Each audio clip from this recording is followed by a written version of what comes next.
నేను ఈరోజు శాసన సభ ద్వారా యావత్ తెలంగాణ ప్రజానీకానికి తెలియజేస్తున్నా, తెలంగాణ రైతాంగం తెలియజేస్తున్నా, ఈ ప్రభుత్వం రేవంత్ రెడ్డి గారి నాయకత్వంలో ఈ ప్రభుత్వం మేము కృష్ణా నదిపై ప్రాజెక్టులు ఎవరికి అప్పచెప్పలేదు, అప్పచెప్పే ప్రసక్తే లేదు.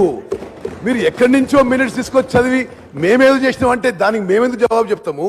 ఎక్కడి నుంచో తెచ్చి హరీష్ రావు గారు మాట్లాడుతున్నారు అన్నారు. ఇది మీ ద్వారా వారికి పంపిస్తాయి. ఇవి ఎక్కడి నుంచో తేలే.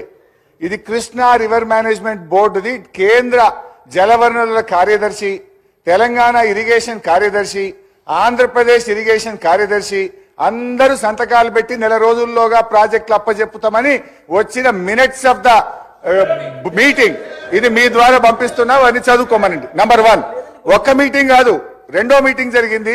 రెండవ మీటింగ్ లో కూడా అధ్యక్ష, మొదటి మీటింగ్ లోనే కాదు, రెండవ మీటింగ్ లో when paragraph 3 page number 2 when all the outlets are handed over to KRMB, these will be under the control of KRMB and will be manned by the staff from both the states in equal proportion.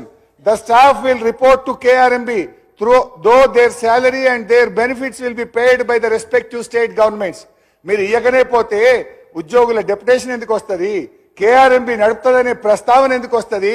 ఇప్పుడు ఏంటంటే basic గా మీరు ఇచ్చిండ్రు, ఒప్పుకున్నారు. ఇప్పుడు ఏంటంటే కుడిదిల వడ్డలకి లెక్క గిలగిల కొట్టుకుంటున్నారు. తప్పైంది, ఏదో తెలిసో తెలియక ఇచ్చినాము, మేము ఆ నిర్ణయాన్ని వెనక్కి తీసుకుంటున్నామని స్పష్టంగా చెప్పండి. మేము దానికి మీకు సహకరించడానికి సిద్ధంగా ఉన్నాం. నంబర్ 1.